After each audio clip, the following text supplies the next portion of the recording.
Well, at long last, we're ready to start the session. It's my pleasure to chair this session titled, Where is Self-Employment in Cuba Going?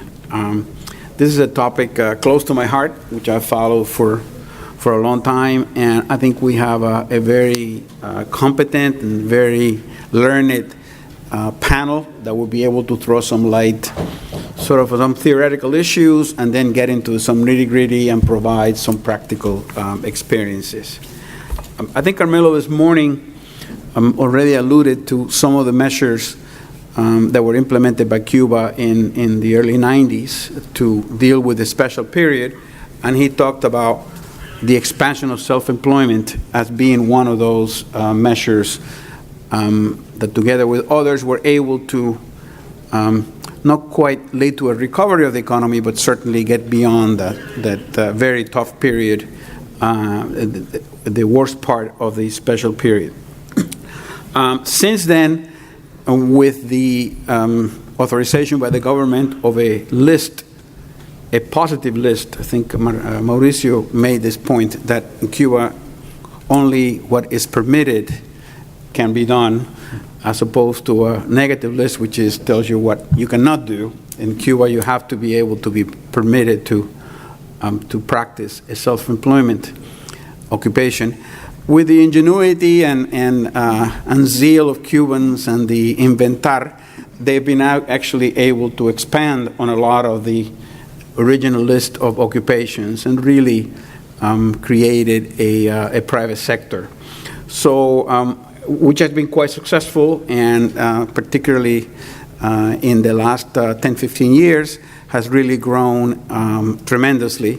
Paladares started out from an authorization for people to make food in their homes and sell it, and through, again, the ingenuity of the Cubans and entrepreneurship, they were able to get it into creating these small restaurants, which became very successful. Tourism has been very successful as well, and have employed a lot of Cubans, have created a real class of entrepreneurship and so on. Like everything else in Cuba these days, there are some dark clouds. There are some issues that are challenging to the Cuentapropista sector. Some of them are the result of domestic policies, and I think we'll have one of the speakers refer to some regulations that were passed in December of 2018, which limit the ability of these entrepreneurs to succeed. There's a series of measures by the U.S., by the Trump administration, that have affected tourism, and they've had a great deal of impact on the demand for services that were produced by the Cuentapropista. So that has been quite negative. And there's also some recent actions by the Cuban government also to increase taxes and regulations on entrepreneurship that seem to be negative as in terms of the development of this sector. Having said that, we're going to have four really outstanding professionals take different stabs and different approaches to deal with this general issue of Cuentapropismo. We're going to start with somewhat of an academic paper done by a first-time attendee at ASCE, but we hope it will not be the last time. Sharon Alvarez, who is the Thomas Olson Chair in Entrepreneurial Studies at the Joseph Katz Graduate School of Business at the University of Pittsburgh. Sharon has a long academic career in School of Business and Entrepreneurship. I won't read her full bio in the interest of time, but she has really had many awards. Some of her papers have been sort of called out as best in class in her in the entrepreneurship literature, and it's very impressive. And I'm looking forward to Sharon's presentation. The paper that she will be discussing is a co-authored paper with three other academics from University of Utah, and University of Southern Mississippi.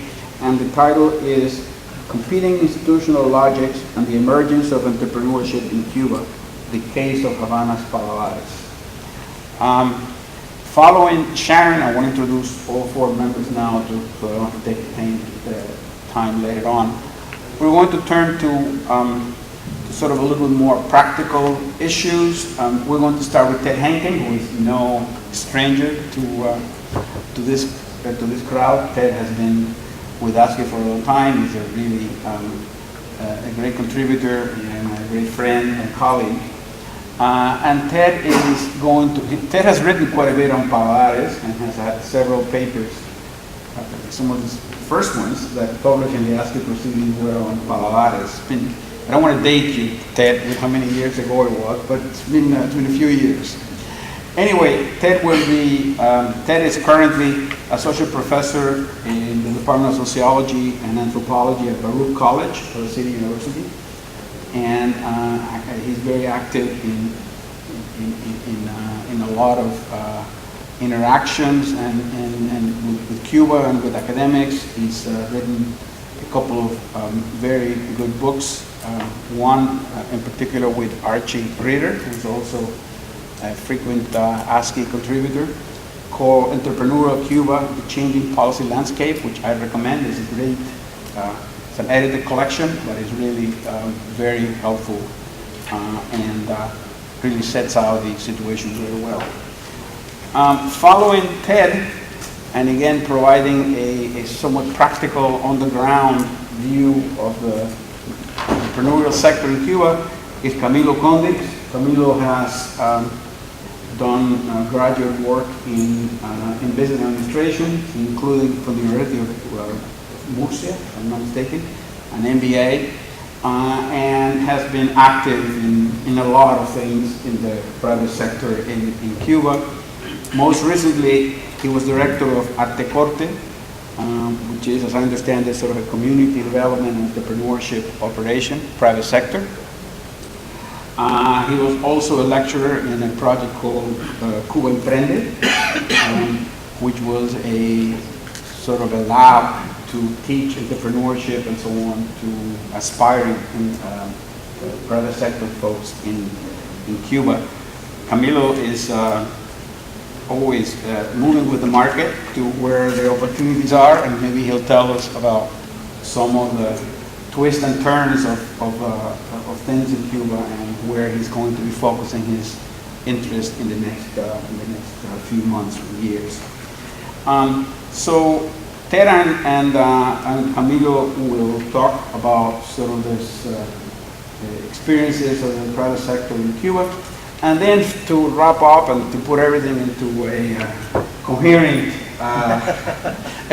framework, we'll have Denise Delgado. Denise is currently a PhD student at the University of Massachusetts in Boston and is now a visiting scholar,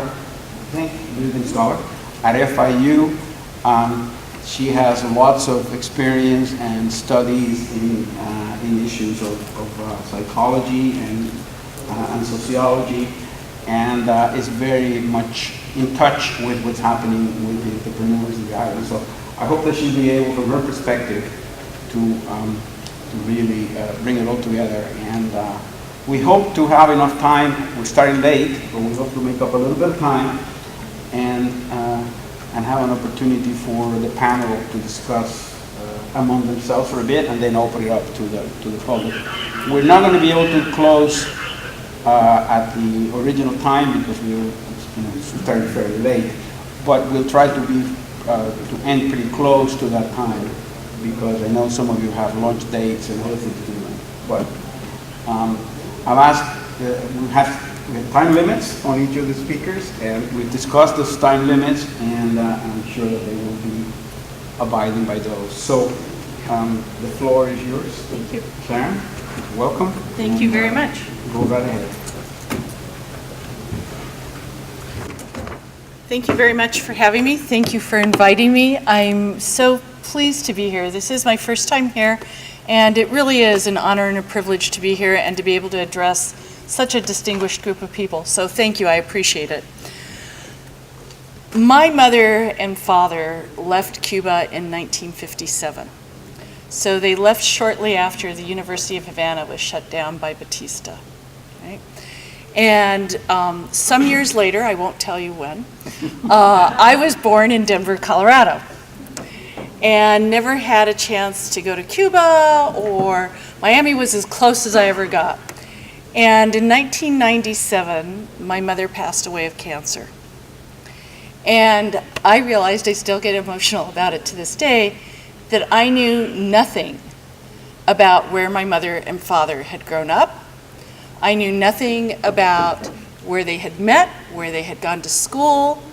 And so it became a personal mission on my part to go to Cuba and to see where my parents and my grandparents and my family, to see where they were from. So I went as an adult. I went in 2003 as a business school professor, as somebody who was interested in entrepreneurship and was publishing in entrepreneurship. I go to Cuba, and I'm fascinated. Cuba could not have been any further away from what I visualize as a business person and from what I visualize as an entrepreneurship person. So, but I'm there, and I stayed at the Hotel Nacional, and I'm eating in state-run restaurants, and somebody tells me I really should go to the Paladares. And I'm sitting here and I'm thinking, the food in the state-run restaurants is really iffy. How good can the food in these Paladares possibly be? You know, I'm going to be poisoned if I do this. You know, who knows what'll happen to me. But finally I relent, and I go to a Paladar called La Cocina de Lilium. And for those of you who know La Cocina de Lilium, that's not a bad place to go for your first time, right? And they have delicious foods like this beautiful paella, and this garden is lovely. But I think I realized instantly that this restaurant, this charming restaurant and its charming owners, is absolutely at a loggerhead with this communist economy that I'm seeing in Cuba. And I'm thinking, again, as this entrepreneurship professor, how can this be? How are these beautiful Paladars? How is this very entrepreneurial business? How can this possibly exist in this economy? And I'm fascinated. And I became absolutely fascinated with that topic. And so I just started collecting data. I would interview people. We had some people, I was at Ohio State University at the time. We had some Cuban scholars come and visit us. I interviewed them, did several trips, started reading articles from Grandma, Miami Herald, New York Times, The Economist, spoke to a number of people, read some of Ted's articles as well. I cite you heavily, I think, in my papers. And the whole time, though, what I'm looking for is this explanation, something that helps me understand how entrepreneurship is flourishing in this communist economy. In fact, one of the things I've said, because I've studied microfinance, I've been in Bolivia, I've been in Peru, I've been in Argentina, right? I've kicked all over and been studying entrepreneurship. And the most flourishing entrepreneurship are these Paladars, right? So it's flourishing more than what you see in Peru, right? Where people are encouraging entrepreneurship. And so I'm thinking, okay, so it's human capital, these people have lots of education, and I'm looking and I'm trying to understand this. And so what I came to is trying to understand how these dominant logics, these differences between a communist dominant logic and an entrepreneurship dominant logic, which is a market logic, how these two things are actually combining. And how they're informing each other and how they're changing. And so one of the things that we look at is basis of legitimacy in business. We look at what makes a business legitimate. And usually, it's things like you get a license, you're part of the, the norms, you are part of the regulatory system. And as mentioned earlier, the Paladares actually came from the et cetera clause in 1993, right, as part of the special period. And so that was kind of their genesis, but why they flourished, why they were so successful, especially in the face of so much detrimental regulation and fighting and onslaughts. That's what's unexplained. So I look at this and I look at this, the communist logic, and then I look at the entrepreneurial logic. And again, they're very conflicting. So what we did, and I'll get to it kind of quickly, there's 4 types of legitimacy, right? So there's social political legitimacy, which is accepted as given, norms and laws. So if we look at the situation in Cuba, the social political is communist, right? It is a state-owned government, it's controlled, all of industry is controlled. And if we look at the social political legitimacy, if you will, of these Paladares, it's being kind of jerked around as the regulations get changed on them, backwards and forwards. We have cognitive, which is how you think about things, whether you take things for granted or not. Moral, which ends up to be the interesting part of this, of the findings in the story, which are, what's the right thing to do? What's the moral thing to do? And pragmatic, what do you need to do to survive? Which is kind of how the Paladares were. By the way, there was pragmatism on both sides, as those of you who know the situation. There was pragmatism on the side of the state, because they needed to lift the lid and get some kind of employment in there, get people to do things that would help feed them. And there was pragmatism on the part of the Paladar owners. So that's not all that surprising. So what we did is we got all this data. I mentioned before kind of how we went about collecting it, but we looked at all 4 types of legitimacy, and we looked at the legitimacy from the part of the state and the Cuban government, and then we looked at it from the entrepreneurs, the Paladar owners, and their customers. And we coded. We just coded on these bases of legitimacy. And let me get to what we found. I don't know if I can see this over here. But if you look at how the different audiences are evaluating this, you can see that for the entrepreneurs, they thought that these Paladares were extremely pragmatic. But the state, even though the state thought it was pragmatic, less so. But now start to look at the cognitive, right?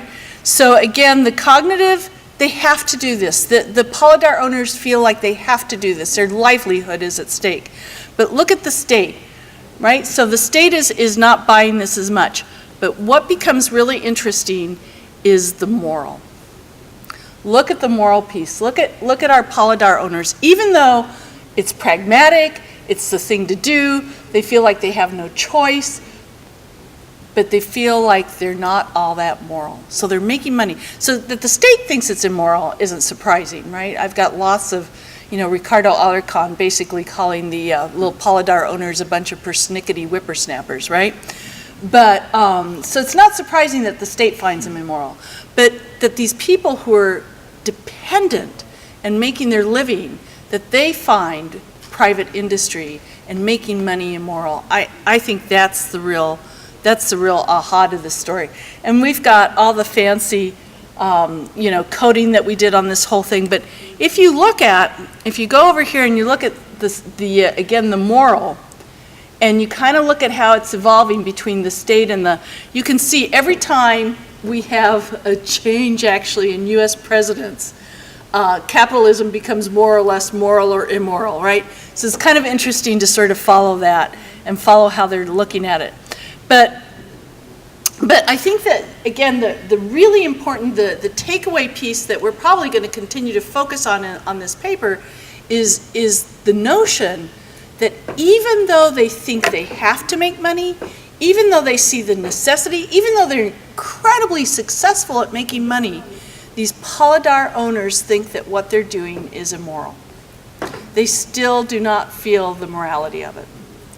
So, the backwards and forwards with the government, not surprising. I saw this in the marijuana industry in the U.S. We see it in Uber, right? So we see state regulations and country regulations, U.S. regulations. We see all that play out. What we don't see play out is the immorality piece. And that, I think, is uniquely interesting if Cuba's going to move forward in a more market-based type of economy. And with that, I think I'm within my 18 minutes. You are indeed. Thank you. Uh-huh.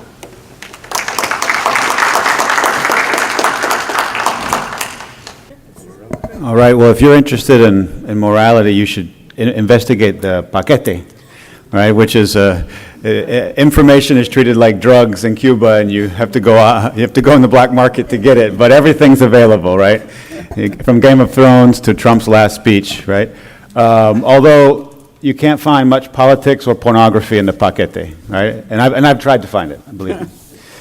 So what we're going to do now, partly in the entrance of time, is essentially Camilo and I are going to have a conversation in public with you guys, or you guys witnessing it, and afterwards hopefully we can ask him some questions. But Camilo is a practitioner, and so essentially part of my job over the last 2 or 3 years since I met him is to study Camilo, right? And he's enlightened me in many ways, and so and Camilo is not, you can't say that any one person is representative, but he's in the game in Cuba, both of social entrepreneurship and economic entrepreneurship, and also he has, let's say, an analytical mind, so he can step back from what he's doing and think more broadly about what it means for a larger group of people or for the country.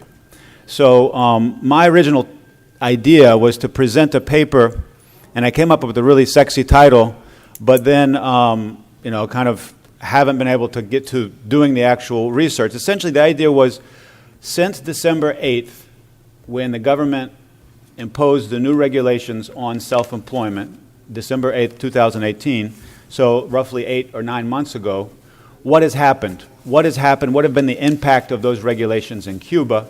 How has the entrepreneurship or Cuentapropista community responded? Has it grown? Has it suffered? That's why originally I titled the focus of what I was going to say or do as Perfección, which is what the government is calling what it's doing, or perdición, which was my suspicion about it. And if I had to give you a quick answer, I would say it's much closer to perdición than perfección, but I think one of the things that is a lesson here, in Cuba, hay lo que se dice y hay lo que se hace. There's a difference between what's on paper, what's in the regulation, and what actually happens on the ground, right? And in this case, I think what the lesson isn't so much that the new regulations have led to perdición or perfección, but that a lot of the new regulations haven't been implemented. They're on paper, and they serve more as a sword of Damocles that the government can invoke arbitrarily when it needs to maintain control, but essentially that, and so they've had mostly a negative effect, but they haven't ruined the sector, but they've given the sector a lot more worry about regulation, restriction, being shut down, supply chains, and so this is a big problem. And so instead of then going further into that myself, I'm going to essentially give the floor mainly to Camilo so he can, en español, háblanos un poco sobre sus experiencias acerca de esos 8 meses. So we're going to change now, vamos a cambiar al español porque él prefiere hablar en español. And he's going to share with us a bit of these things. So how are we going to organize this? Huh?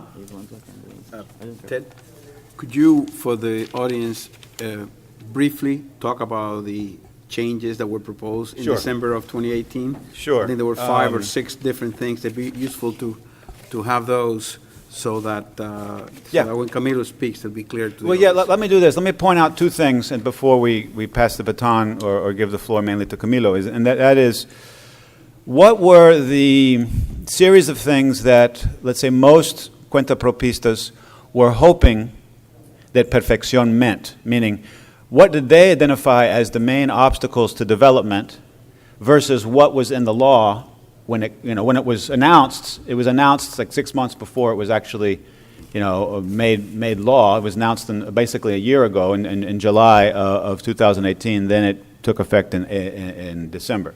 So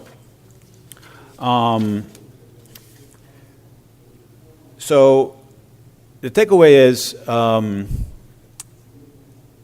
the Cuentapropista community has generally said, and this is essentially agreed with by most Cuban and non-Cuban economists who have studied the sector, that there needs to be greater access to supplies. The supply chain and access to supplies, both at retail or at wholesale prices, either one, is essentially the biggest problem, the biggest complaint. Carmelo's book on this issue underlines that fact in their research and their interviews with 80 different private sector or non-state sector actors. The second thing is the right to export their goods and services or import any kind of supplies. Number three, permission for professionals to become self-employed in their professions, versus just in the service industry, restaurants, bed and breakfasts, taxi drivers, etc. And I think that probably, for most people, that's what they always focus on. But there's something else that maybe economists or people who study, let's say, business administration, entrepreneurship, and the Cuentapropistas themselves have always told me that is missing. And that is essentially, and this kind of gets a little bit at your moral/legal element, which is that Cuentapropistas aren't recognized with a legal personality under which that could protect them legally and allow them to do all the things that I've already listed, right? Especially the issue of import and export, but also setting up a bank account in the company's name. And this is known in Cuba as una personalidad jurídica. Okay, so those are the things that are missing. These things were not included in the new regulations, and so for most Cuentapropistas, the Perfección didn't come because it missed all of the main complaints. What did it do or try to do or impose? One thing that Camilo will talk about is that everyone was required. I think it was initially only a certain group, the larger earners, but I think also it applied later in later drafts to everyone. Everyone had to set up a bank account so that the government could track, how they were getting their money, how much they were making, and if they were paying their taxes, right? And so, setting up bank accounts and using those bank accounts to do all the business. But there's a lot of problems with that Camilo can talk about. Probably the most commented on and controversial issue was that each person or household was going to be limited to one license. And Camilo, at that time, and probably still has 2 licenses, and many other people, had, in order to get around the bottlenecks and to be creative, they would often get more than one license and be active in various different things. And so the government was going to actually outlaw that. What happened was, and I think what I'll do is I'll just shift over to some prepared remarks, and then I'll pass the baton to Camilo. On December 5th, 2018, 2 days before major new legislation reigning in Cuba's fledgling private sector was to take effect, Cuba's new 58-year-old president, Miguel Díaz-Canel, took to Twitter to announce a modification of the law. Today, on the show Mesa Redonda, the heads of various ministries will give an update on the situation of self-employment, he wrote. We are confident in the collective leadership and the constant link with the people, guaranteeing their participation in the revolutionary tasks and decision-making.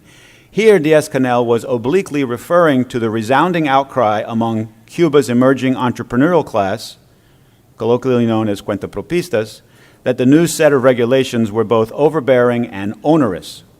While the new self-employment regulations were originally drawn up behind closed doors without the input of Cuentapropistas themselves, After they were revealed to the public on July 10, 2018, the government was met with sustained pushback and pleas for repeal or relief when it called local meetings with entrepreneurs to explain the new regulations and instruct them on how they could best be followed.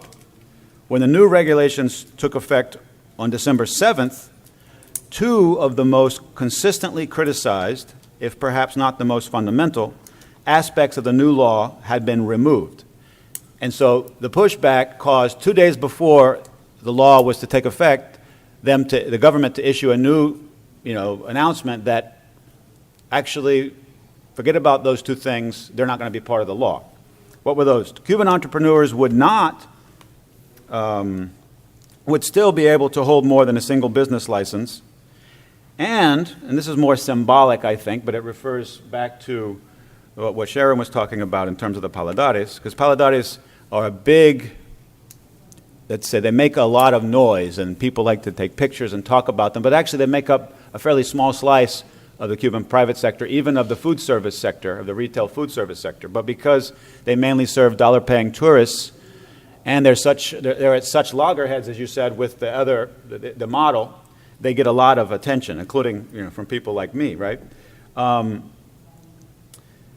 So the first thing was being able to hold more than one license. The second thing was that the size of Cuba's popular private paladar restaurants would not be limited. So the announcement was that they were going to actually limit the size rigid to 50. It had been 12, then it went to 20, then it was 50. But they had grown, and the government was going to crack down on that growth, people going beyond the 50. And so now they made a rule that said, actually, no, Paladares can have as many customers as they can fit into the size of their place, into their dining room, right? So that the size will only be dictated by the size of the space, which is actually logical and not, let's say, bureaucratic. Diaz-Canel then tweeted, to justify this new, what some people were calling a backtrack. There is no reason to believe that rectifications, we've heard that word many times in Cuba before, rectificaciones, are regressions, nor should they be confused with weakness when the voices of the people are heard. Revolution is changing everything that should be changed. None of us can do as much as all of us together. We are Cuba, we are continuity.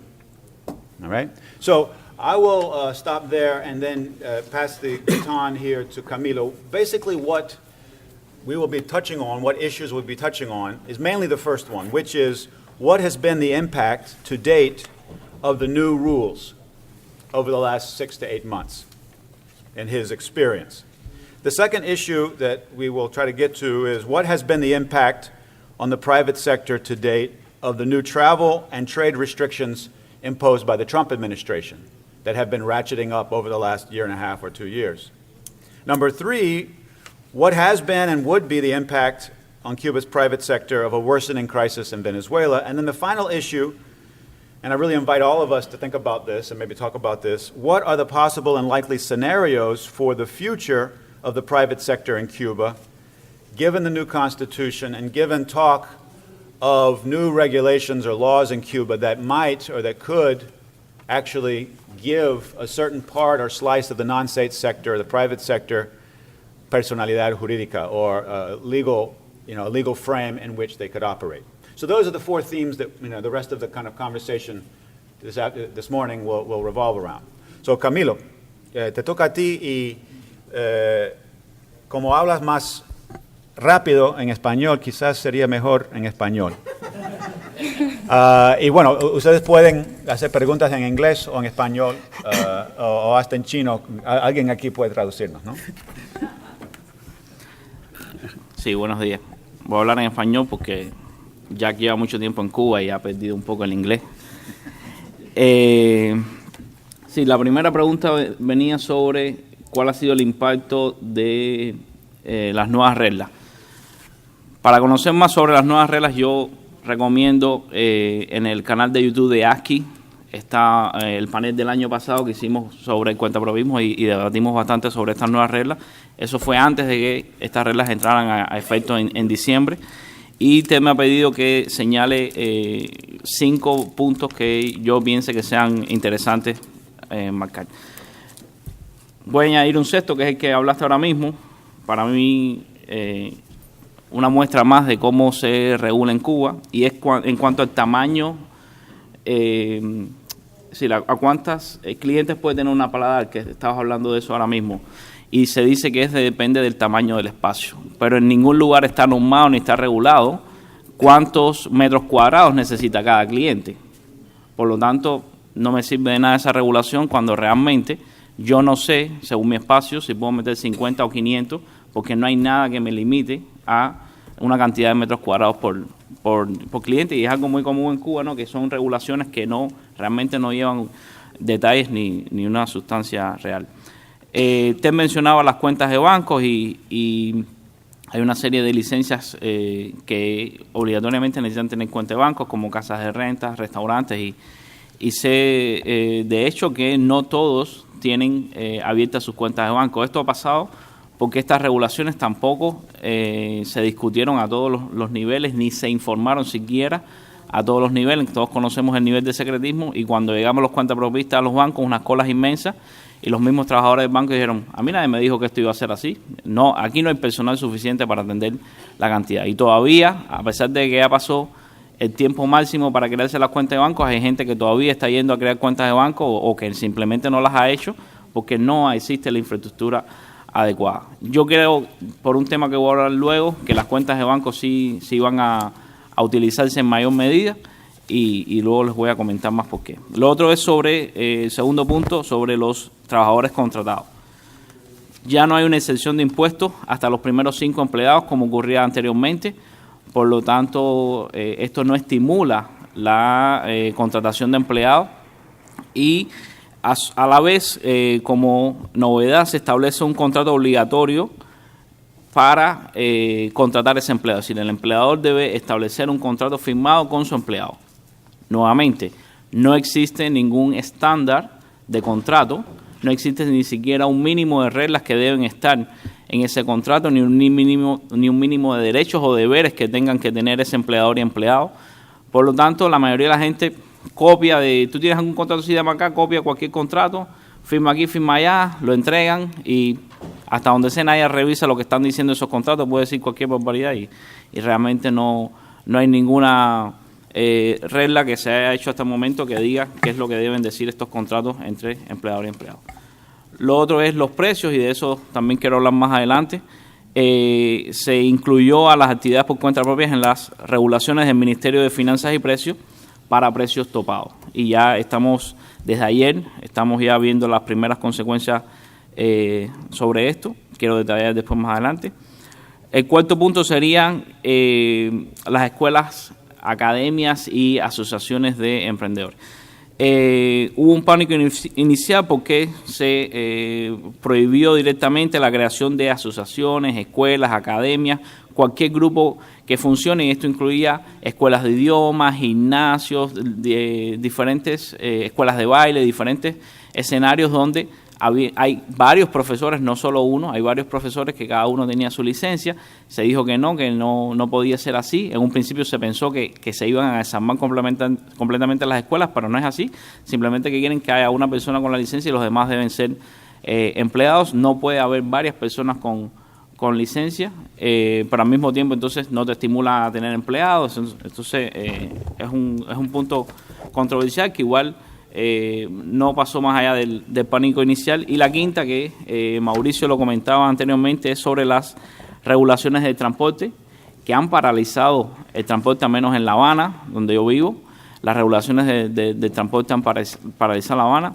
Se ha tratado de apoyar esto con un aumento de la oferta de transporte estatal, que aún no es suficiente para cubrir la demanda, y lo que ha hecho es provocar un déficit de transporte. De hecho, ya provocó la salida del ministro de Transporte anterior, pusieron al viceministro que llevaba 12 años de ministro, las cosas siguen igual. Y entonces es una regulación también que nos ha impactado mucho en la vida diaria de los cubanos en general, especialmente los habaneros, ¿no? La ciudad más grande, 2 millones de habitantes, y realmente ha sido bastante fuerte en ese sentido, porque no vemos una solución a corto plazo para este fenómeno. esto lo puedo decir después. Sí. Segundo punto era. Bueno, excelente. No, y eso toca los temas, porque, bueno, me indicaron cuáles fueron las imposiciones o las regulaciones nuevas. Yo hablé un poco sobre las quejas o las esperanzas del sector y, bueno, él dio un listado bastante puntual sobre 5 o 6 de lo que quería imponerse como regulaciones.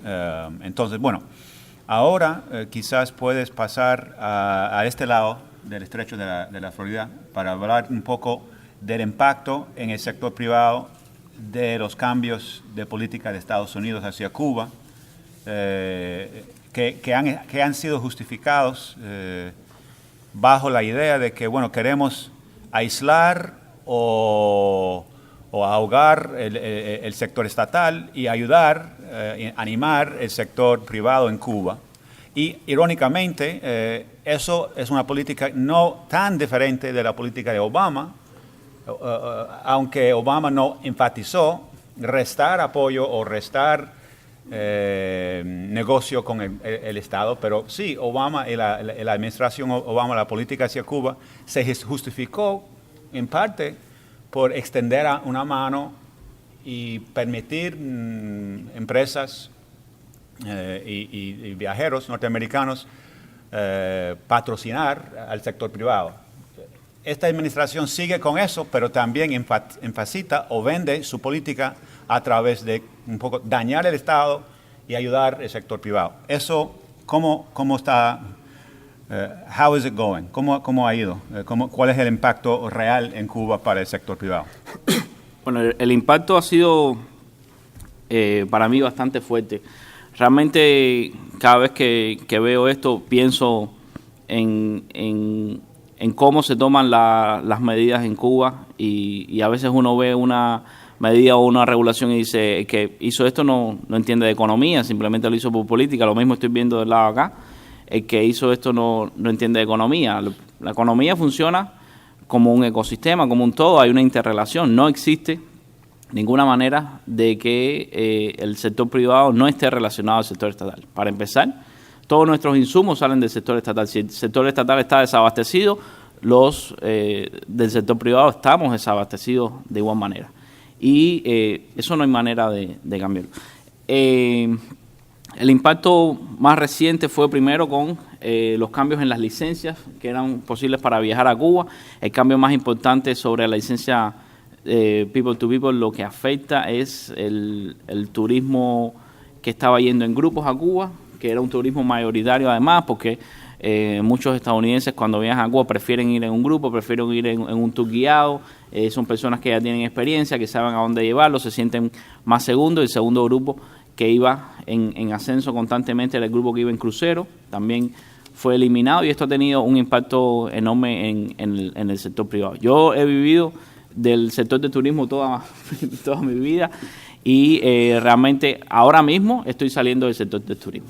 Yo hasta el momento rentaba un pequeño apartamento, trabajaba con un restaurante atendiéndole grandes clientes, que grandes clientes no son más que estas compañías o agencias norteamericanas que llevaban sus viajeros a Cuba, y eso ya no es un negocio tan rentable como era hace 2 o 3 años. Ese negocio ha decaído completamente y eso para mí ha tenido un impacto directo donde yo he decidido cambiar de eso. Estoy vendiendo el apartamento, después veré qué hace con respecto a eso. Estoy cambiando de carrera, voy a entrar en el sector de la construcción, veremos si ahí me va mejor, porque no le veo un futuro al crecimiento del turismo en Cuba. Por la parte del gobierno veo que siguen construyendo hoteles, no sé exactamente, parece que le están apostando a una próxima administración norteamericana, porque realmente no paran de construir hoteles y de hacer grandes inversiones, pero en el sector privado, que no puede darse esos lujos de esperar 10 años más, ¿no?, para poder hacer esas cosas y la economía personal está en juego. Entonces creo que va a pasar con mucho. A mí me impactó hace alrededor de un mes, tuve un encuentro con otros cuentapropistas en La Habana y una contaba que al día siguiente de salir la eliminación de los viajes de los cruceros hacia Cuba, ella contó 8 taxis privados que tenían cartel de se vende. Sí, los 8 diferentes taxistas ya estaban vendiendo su taxi al día siguiente de eliminarse los cruceros. Y para mí esa es la realidad de muchos de los cuentapropistas o muchos de los del sector privado que estamos relacionados directa o indirectamente con el turismo, porque hay personas que no están relacionadas directamente con el turismo, pero que le dan servicios. El mecánico de taxi, muchas personas que se van a ver afectadas por esto. Déjame hacerte 2 preguntas puntuales acerca de lo que has dicho. Primero, tú has dicho que, bueno, eso se ha decaído enormemente, pero tú puedes poner una cifra o estimar una cifra. ¿Estás hablando de que una caída de 80% o de 20% o la mitad? ¿Cómo se siente la falta de flujo de turismo en el sector privado, tanto en el sector de Paladares y de casas particulares? Danos un poco más detalle en eso. La otra pregunta tiene que ver con los cruceros. Se ha hecho el argumento de que, bueno, la eliminación de los cruceros no debe o no va a afectar el sector privado porque realmente los cruceros fue un negocio redondo para el gobierno, porque el gobierno controlaba a dónde iban los clientes de los cruceros, porque era Havana quien manejaba cuando esos turistas salían del barco. Bueno, primeramente gastaban la gran mayoría de su dinero en el barco, donde dormían y donde comían mayormente. Pero los que salían del barco eran guiados o controlados más por el Estado. Entonces, ¿cómo eso puede o afectó o está afectando el sector privado si era más un negocio para el gobierno? Bueno, cifras exactas, yo creo que puedo dar más bien cifras personales o cifras, no sé qué. En 2019, los ingresos para mí son un 10% de los obtenidos en 2016. Se comporta más o menos así. Así que la caída es un 90%, es una caída enorme. De hecho, tan grande como para cambiar de ramo, ¿no? Para mí eso ha sido además, yo he tuiteado varias fotos de restaurantes vacíos completamente. Un domingo a la hora de almuerzo, el Café Lauren, que siempre ha sido uno de los restaurantes más conocidos de Cuba, completamente vacío, ¿no? Y me parece que son ejemplos muy claros, ¿no? De la caída tan grande que ha habido. Y con respecto a los cruceros, por supuesto que hubo un control del gobierno muy grande siempre, pero ¿qué pasó?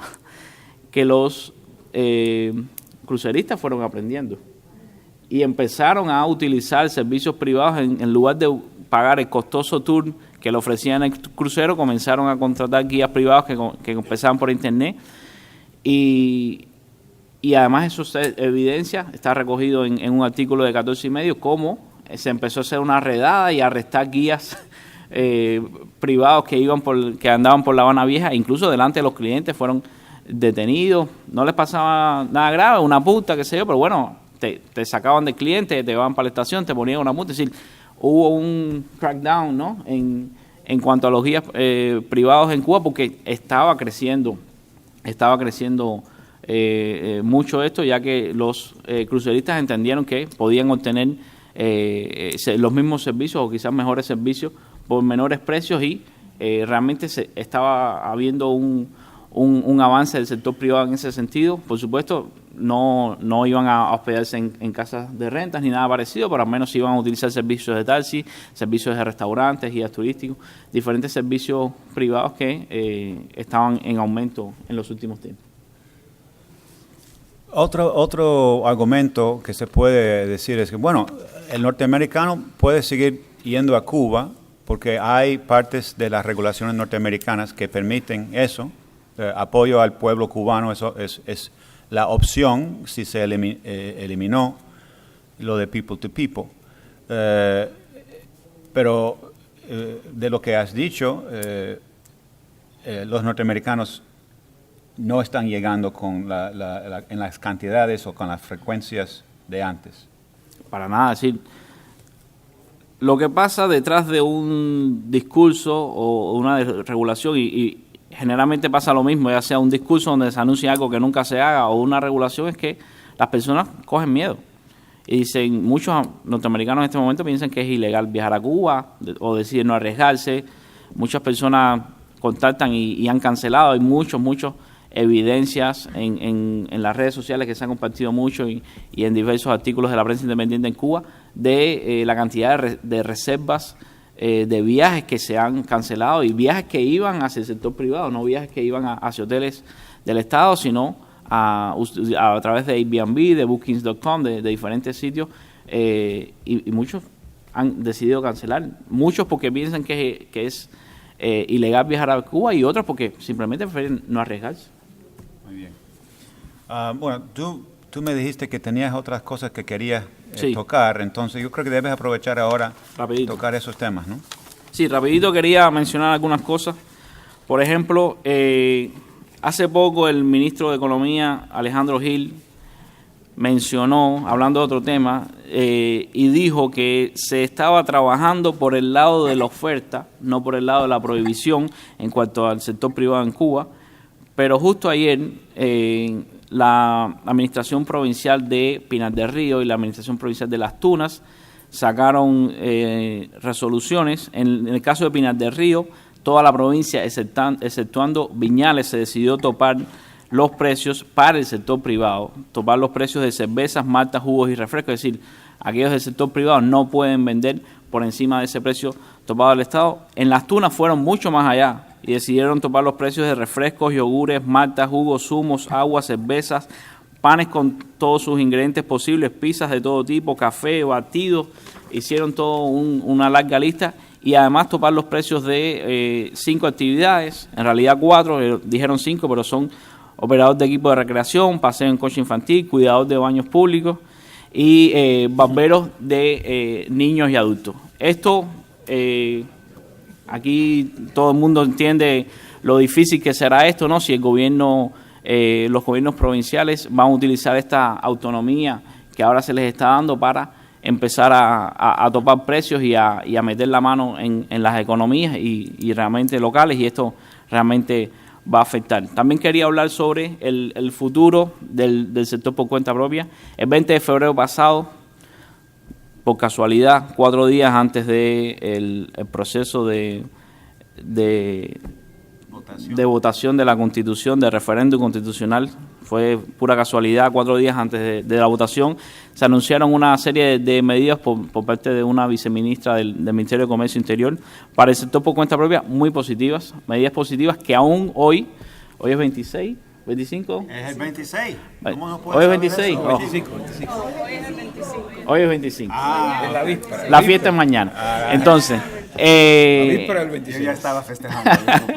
Hoy 25 de julio, aún estas medidas muy positivas que se anunciaron 4 días antes del referéndum no han visto la luz legalmente. Entre estas medidas se incluían 5 actividades, de ellas 3 relacionadas con la producción artística. Hace poco salió también una nueva regulación para el cine independiente en Cuba. Se incluía la de traductor-intérprete, que tiene a muchos guías de turismo esperando a ver cuando salga si eso va a significar la legalización de los guías de turismo en Cuba, así como una de productor y vendedor de productos alimenticios. Pero lo más importante no es eso, sino que se hacen varios cambios que deben estimular el desarrollo del sector privado. Entre ellos se elimina la obligación a que cónyuges y familiares deban inscribirse como empleados. Las personas que pertenezcan a la misma familia pueden trabajar en negocios sin tener que inscribirse como empleados, pero además se autoriza a personas jurídicas cubanas y extranjeras a contratar servicios no estatales en CUC y CUP.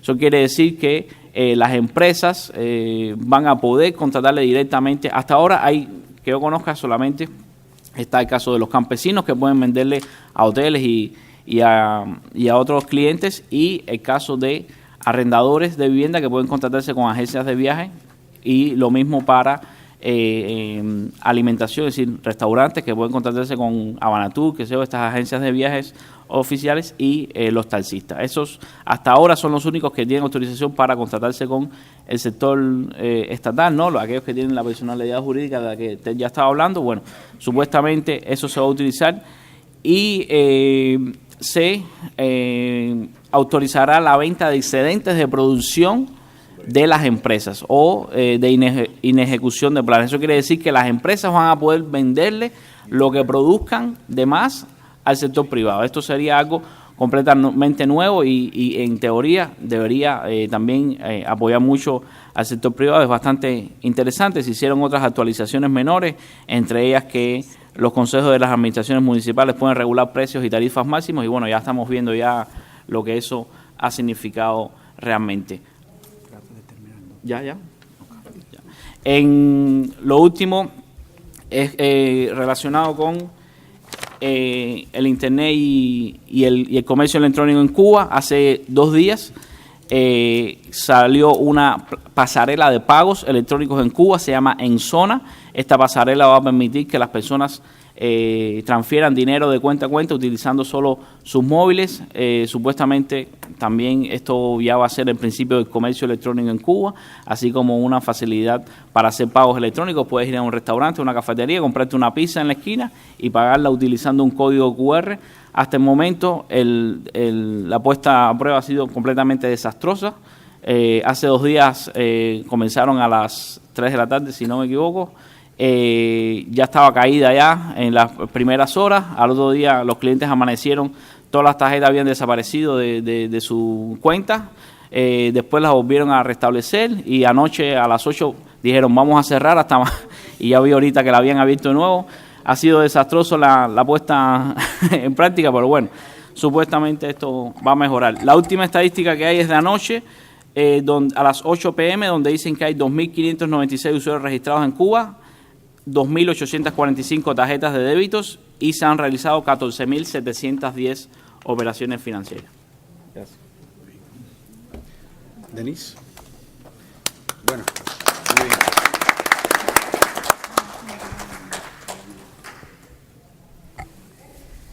So good afternoon. I want to say thank you for inviting me to be the discussant on this panel, and I'm very excited to share my comments and also to make some questions and to wrap up some ideas after listening to these 3 amazing interventions. The first one, this academic study, and then the conversation between Ted Henken and Camilo Condis. So as the presenters have been talking about, in 2 different languages, I feel forced to practice my Spanish. So I'm going to start with sharing my comments on these 2. Your Spanish or your English? Voy a empezar comentando o tratando de juntar algunas ideas a partir de esta última conversación, pero antes de eso yo pienso que la línea conductora de las 3 presentaciones ha sido visibilizar, analizar y discutir cuáles son las principales contradicciones y también las lógicas que compiten en estos momentos, lógicas que compiten no solamente entre el sector estatal y el sector privado, sino también de lo que ya ha dicho Ted Henken, de lo que se dice y lo que se hace, cuál es la teoría y cuál es la práctica. Entonces, yo tengo que admitir que cuando leí el título de la presentación de Ted Henken me sentí muy atraída. Es un título muy atractivo, Perdición o Perfección, sobre las nuevas medidas. Y bueno, ya tengo el sentido de que piensas que es más sobre una perdición, pero igual yo quisiera conocer tu matiz. O sea, tú piensas que puede ser más como una perfecta perdición o una perfección perdida o algo in between. Me gustaría conocer tu posicionamiento con respecto a esto. Han sido distintos, como mencioné, distintos los elementos de contradicción que se han presentado, pero a mí me gustaría referirme a este último de las cuentas fiscales que Camilo Condis ha estado mencionando, porque justamente presenta esa contradicción entre lo que se dice y lo que se lleva a la práctica. Entonces, como él mismo ha mencionado, resulta un proceso muy complicado para el cuentapropista, que tiene que ir al banco, tiene que hacer una cola, una línea de horas probablemente para sacar dinero, para luego ir al agro, comprar los productos para su paladar y luego regresar al banco, depositar dinero, volver a hacer la cola, depositar dinero. Entonces, a mí lo que me parece una contradicción aquí es que si bien la idea original de esta medida era mejorar la transparencia y también hacer auditable el movimiento de estas transferencias. Yo pienso que lo que puede estar generando es lo contrario. En primer lugar, hacer un proceso lento, y en segundo lugar, pues es más fácil tener cash en tu mano y poderlo usar right away. O sea, tú no vas a querer hacer todo ese proceso burocrático que te enlentece tu proceso. Entonces esto lo que lleva es a una subdeclaración de los ingresos que estás teniendo. Esa es la primera contradicción que me gustaría mencionar aquí. Y yo pienso que más allá de la contradicción, el problema de base está en cuáles son las lógicas con las que funciona el gobierno cubano. Entonces, pues aquí me parece que ha sido un mal ya histórico, demostrado por mucho tiempo, que se implementan medidas a partir de trial and error model. Tú primero tratas, te equivocas y vienes a ver cuáles son las consecuencias, en vez de ver y tratar de analizar primeramente cuál es la capacidad real para aplicar una medida. Entonces, yo pienso que Cuba todavía no está lista para implementar esa medida. Como Camilo ha mencionado, se han hecho algunos intentos. Yo estuve conversando ayer con otros cuentapropistas que están en Cuba sobre este tema y les preguntaba, bueno, pero ¿cuál ustedes piensan que puede ser una solución? Bueno, la solución sería reemplazar esa tecnología obsoleta por una tecnología más moderna. Hablábamos hace un tiempo en LASA sobre usar aplicaciones como Vemo, PayPal, y estos cuentapropistas me estaban mencionando, yo no sé si ustedes la conocen, una que se llama En Zona y otra que se llama Transfer Mobile, que creo que se realizaría a través de Texas. Pero bueno, esto parece ser un proceso que va a ser lento. También con respecto a las ideas que Camilo ha estado presentando y mis conversaciones con otros cuentapropistas, existen otras contradicciones, ¿no? Además de las cuentas fiscales, que las reglas aún no dicen bien, no explican bien con respecto al contratado, las regulaciones del transporte, en fin, son temas que dibujan un paisaje complicado. Pero al mismo tiempo yo pienso que otros de los reclamos han sido, bueno, han pasado muchísimos años y todavía no tenemos un mercado mayorista. La situación en Cuba se presenta, parece que puede llegar a una crisis económica o estamos en medio de una crisis económica. No hay recursos, los recursos básicos muchas veces no se pueden garantizar. Y más recientemente el auge de los apagones en Cuba, el problema de largas colas para acceder a gasolina y también la disminución de los visitantes americanos, las últimas declaraciones y las últimas reglas que se han implementado. Entonces, en este sentido, yo quería hacerle 3 preguntas a Camilo y, bueno, en general lo podemos todos responder, pero una tiene que ver, aprovechando que Camilo es emprendedor, es si tú piensas que los emprendedores cubanos hoy tienen la habilidad para adaptarse a las nuevas condiciones que existen en el país o para reinventarse a sí mismos mediante el proceso. Esa sería la primera pregunta, tiene que ver contigo o con los empresarios, o sea, en general. Mi segunda pregunta tiene que ver con la idea de un posible diálogo entre los sectores más allá de las contradicciones. ¿Piensas tú que los cuentapropistas cubanos están en condiciones, o ya ha sucedido antes, para dialogar con el sector estatal y lograr beneficios mutuos más allá de las presiones últimas que se han realizado? Y para ello, ¿qué sería necesario, no? Y en tercer lugar, me gustaría preguntarte sobre el rol de la diáspora cubana, que sabemos ha estado participando en el desarrollo de las iniciativas privadas en Cuba. Entonces, bueno, pues quisiera saber qué crees sobre eso y qué crees qué más pudiera hacerse. With regard to the first presentation, I really enjoy it.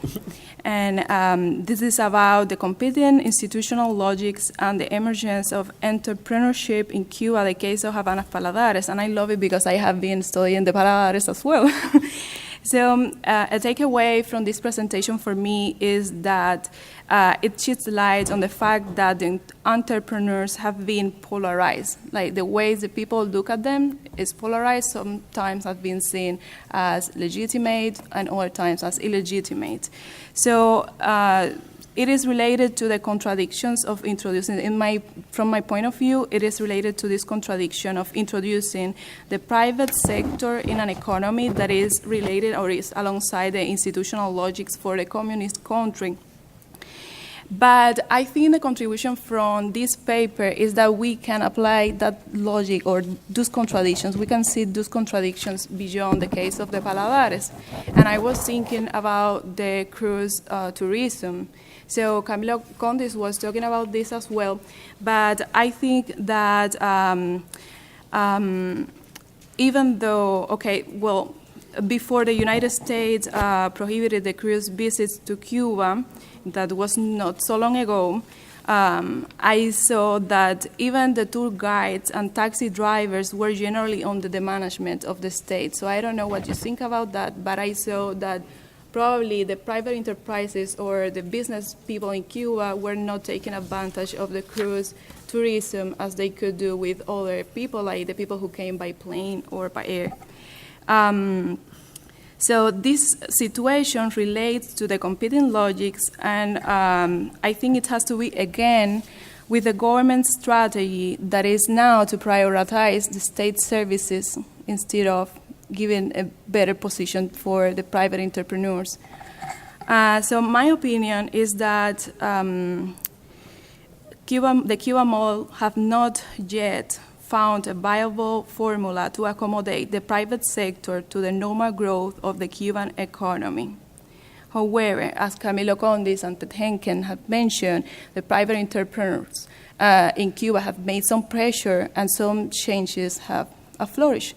So I would like to ask Sharon, what do you think about to what extent do you think it is possible for entrepreneurs to gain more autonomy in Cuba, taking into account those contradictory logics, but also that the new constitution has mentioned and has recognized the private sector in Cuba, which seems to be something good or positive, but at the same time, there are some flaws in tourism in Cuba and the instability within the private sector. So this is my question. Can I just toss something out really quickly? Mm-hmm. It's very provocative, but I've been thinking about it as I've been listening to this whole thing evolve.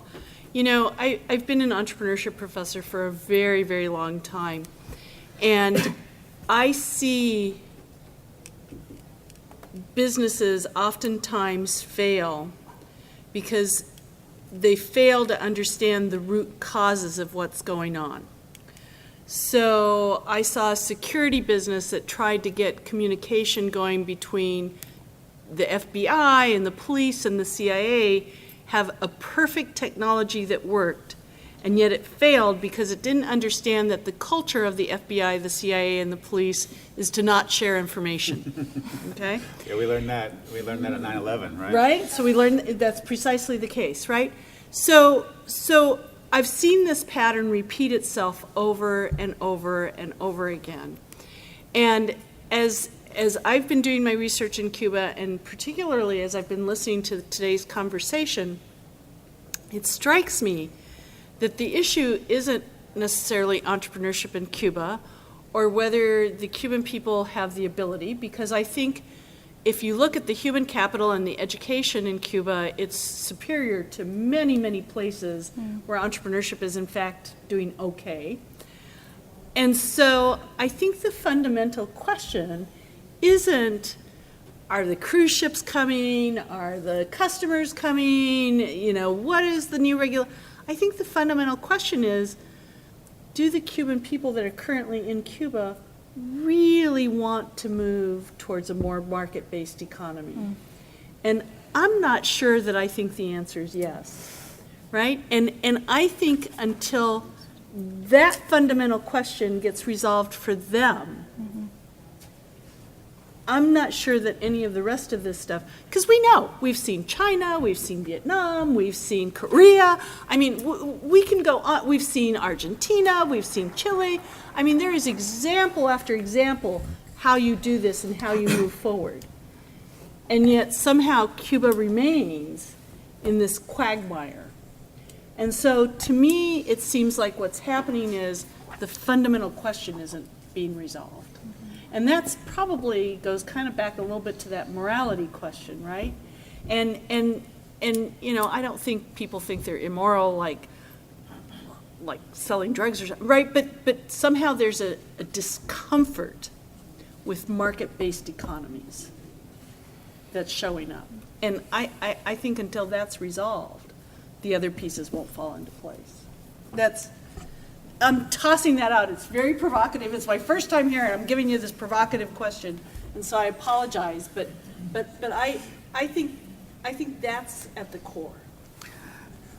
Well, thank you, Denise, for those comments. And Sharon, you certainly have thrown an interesting proposition out, provocative, that is worth having a whole session around. The reality here, to be pragmatic, it's 1 o'clock. We're already 15 minutes after time, and we said we were going to be a little bit late, so I think we can do maybe 10 more minutes. So I want to ask if anybody on the panel wants to respond 1 minute to the provocative statement that Sharon made, and then take at least 1 or 2 questions from the crowd, and then to end at 1:10 so that people can actually have lunch and other things to do. So Ted, you wanted to say something? Yeah, and also I wanted, maybe we could respond to some of Denise's questions. But I would say, number one, with Sharon's question, I would say amen. There's an expression in Cuba, you can play with the chain, but don't touch the monkey, right? And the monkey is, you know, but in ASCE, we're never shy about touching the monkey because we're in Miami, not in Havana, right? And I think that what you're pointing to is essential. However, I would phrase your question differently, because it's not the Cuban people whose wants are expressed in policy, it's the Cuban government. So I think that I always separate the government of Cuba, the GOC, from the POC, the people of Cuba, when I ask those questions. And I think exactly what you said is the right question. But since the people of Cuba, their opinions of the entrepreneurs aren't taken into account, or if they're taken into account only after they've made the law and they have to backtrack, those don't drive the policy. The policy is driven by the government, and therefore, no, the government, you know, is not ready to move that in that direction. And therefore, that's why we see all these bottlenecks, all these contradictions, all of these problems, what they put on the law, what actually happens in practice. So that would be my fundamental answer to that. In terms of the dialogo, there's a thing going on right now with the ESNet, where the people who organize the ESNet, which is kind of like an offline version of the internet that happens in Cuba, they're trying to dialogue with the government so that the new law that's been decreed doesn't put them out of business. That's about internet access and sharing Wi-Fi in Cuba. And I think the similar thing happened with the Cuentapropistas. A couple of the Cuentapropistas tried to dialogue with the Ministry of Labor after the new rules were being drawn up, or while they were being drawn up, but they were basically ignored. Even though they met with them, they were ignored, but they're still trying to be heard. So dialogue is great, but again, when the people of Cuba aren't allowed or can't break through to influence and hold accountable the government of Cuba, that's the result. Camilo, very quickly, please. Sí. So about the market-based economy, I think most Cubans, I try to avoid every time to talk for all Cubans. I never do that, but I think that most people want a mixed economy. You know, I think most people don't want to lose a lot of things. Most people don't want to see fundamental things in the hands of private owners, and I think that I think you're right. That's what I have experienced my whole life. But I think that it's growing. More Cubans want, you know, a development of a stronger private sector. And sobre las preguntas de Denise, rapidito, sobre la habilidad para readaptarse o inventarse. Si no fuera así, no existiera sector privado en Cuba, porque hay que adaptarse prácticamente todos los meses a algo diferente. En cuanto al diálogo entre los sectores, es el sector estatal el que no está dando el espacio al diálogo, es el gobierno que no está dando el espacio al diálogo. Realmente, yo soy una de las primeras personas que estaría muy dispuesto a dialogar con el gobierno y decir cuáles son nuestras preocupaciones y cuáles son nuestras cosas para que entiendan, pero jamás hemos tenido ese espacio. El único ejemplo que conozco fue Oniel Díaz y Marta Deus, que se sentaron con el Ministerio de Trabajo y Seguridad Social justo antes de que fueran anunciadas las nuevas regulaciones de las que hemos estado hablando, y precisamente todo lo que hablaron fue ignorado en las nuevas regulaciones, así que ese diálogo no fue para nada fructífero. Y en cuanto al rol de la diáspora cubana en Cuba, para mí es esencial. Siempre digo que no hay inversión extranjera que pueda priorizar a un extranjero por encima de un cubano emigrado. Para mí la inversión extranjera tiene que priorizar a los emigrados cubanos por encima de cualquier francés, cualquier español. No me interesa. Yo quiero que los que tengan la primera oportunidad para invertir en Cuba sean los cubanos emigrados. Para mí eso es esencial y eso no es lo que está sucediendo. Hace poco se dio una polémica que empezó el Ministerio de Comercio Exterior a decir que sí, que los cubanos podían invertir en Cuba, pero conozco los casos de personas que han ido y que han dicho, ¿y para qué tú quieres invertir aquí? ¿Pero se puede o no se puede? No, la OFAC no te da permiso, y personas que han regresado a Cuba con permiso de la OFAC le han dicho, no, pero ¿para qué tú quieres eso? Y al final no han logrado hacer nada, entonces me parece que eso... Denise, 30 segundos, por favor. No, solamente para aclarar eso, que no me parece que sean las inversiones para los negocios privados, sino junto con el Estado. No, todo. Well, we're going to take two questions. Roger had his hand up earlier, and the gentleman in the back. Brief comments, please. We're already way over time. Oh, Carmelo, no te veía visto. Bueno. I want to endorse Ted's answer.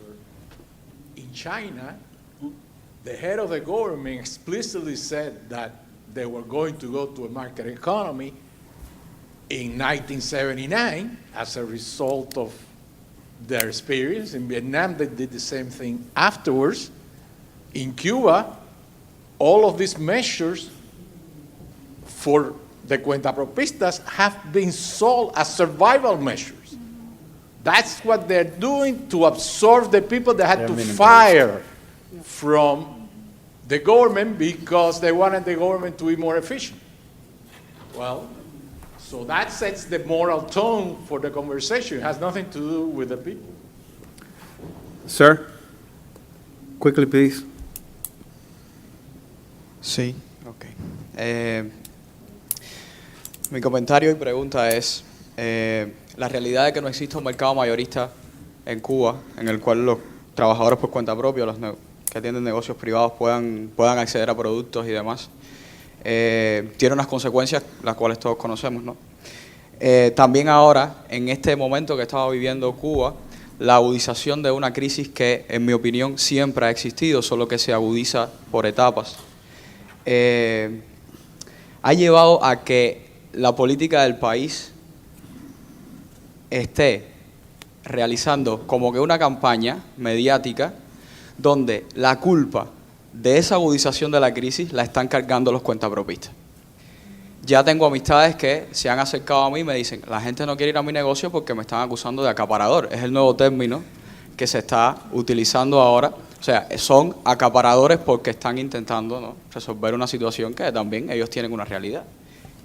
Entonces, mi pregunta es, ¿cómo se pudiera, desde los cuentapropistas, intentar apaciguar o disolver esa realidad que está surgiendo ahora? Porque es un nuevo reto de los cuentapropistas. Es un nuevo reto que lo están acusando de algo que al final no... Bueno, yo creo que esa respuesta va a tener que venir después con los individuales. Carmelo, un comentario final y ahí cerramos, por favor. El micrófono. Ya viene corriendo, señor. Pedro, corredor. I will say that the answer to your question is fear. Fear of the unknown and the negative potential effects of moving towards the market in the private sector. And the best example of that is when in the National Assembly there was a discussion about increasing agricultural prices. which the people were unhappy because they have to pay more. And the result of that was a crazy measure by the government, which didn't work. Thank you, Camilo. Sylvia, who's the president of ASCE, has asked for one interruption. I don't want to lose my voluntary job, so I better turn it over to her. No, I just wanted to say that I find interesting your analogy with the marijuana industry in the United States, because just yesterday I was looking at a television documentary in which they showed a truck, un camión, lleno de marijuana from California moving towards the Midwest or another state where marijuana is now legal, but they had to pass through Kansas where it's illegal. And Kansas was ready with all the sheriffs and everything to actually take over the truck. So I think that when you have a